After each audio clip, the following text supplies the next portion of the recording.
শাস্তি দিবই লাগিব দিবই লাগিব আমাৰ ডিমাণ্ড মানিবই লাগিব আমাৰ ডিমাণ্ড মানিবই লাগিব টিএমপিকে লং লেফ্ট টিএমপিকে লং লেফ্ট এমএমকে লং লেফ্ট টিএমএমকে লং লেফ্ট আমি গোটেই অসমৰ অৰুণাচল সীমান্তত আমি টিএমপিকে কেন্দ্ৰীয় কমিটিৰ নিৰ্দেশ মতে আমি পথ অৱৰোধ কাৰ্যসূচী গ্ৰহণ কৰিছোঁ। ইয়াৰ কাৰণতে যোৱা 10 আগষ্টত অসম অৰুণাচল সীমান্তৱৰ্তী গোগামুখ পদ্ধতি নিৰ্মাণ কমিটিত যি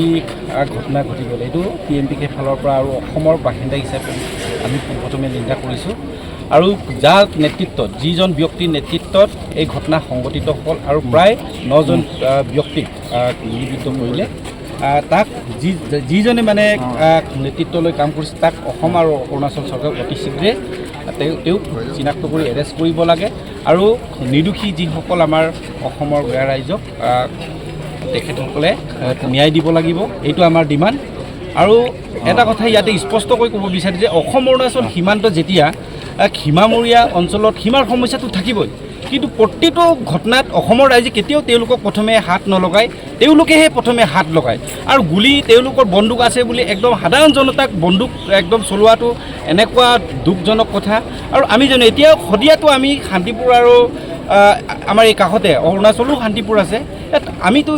মিলাপ্ৰীতিৰ মাজত আছোঁ, কিন্তু প্ৰায়ভাগ জেগাত চাইছোঁ এতিয়া অসম অৰুণাচল সীমান্ত অঞ্চল যেতিয়া মানে ভূমিৰ সমস্যা হয় তেওঁলোকেহে অৰুণাচলবাসী যিসকল ব্যক্তি আছে তেওঁলোকেহে প্ৰথমে এনেকুৱা নিন্দা বা এনেকুৱা জঘন্য কাণ্ড অপৰাধবিলাকক তেওঁলোকে আৰম্ভ কৰে। গতিকে আমাৰ শদিয়া জিলা সমিতি টিএমপিকে এমএমকে টিএমএমকে ফালৰ পৰা আৰু অসমৰ ৰাইজৰ হৈ আমাৰ ডিমাণ্ড এটাই,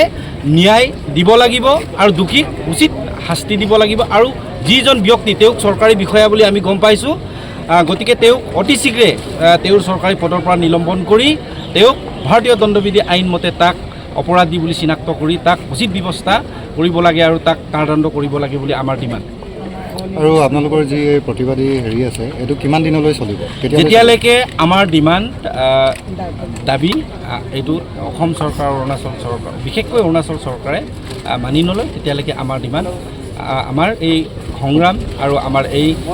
যি কাৰ্যসূচী চলি আছে এইটো অব্যাহত থাকিব বুলি আমি ঘোষণা কৰিছোঁ।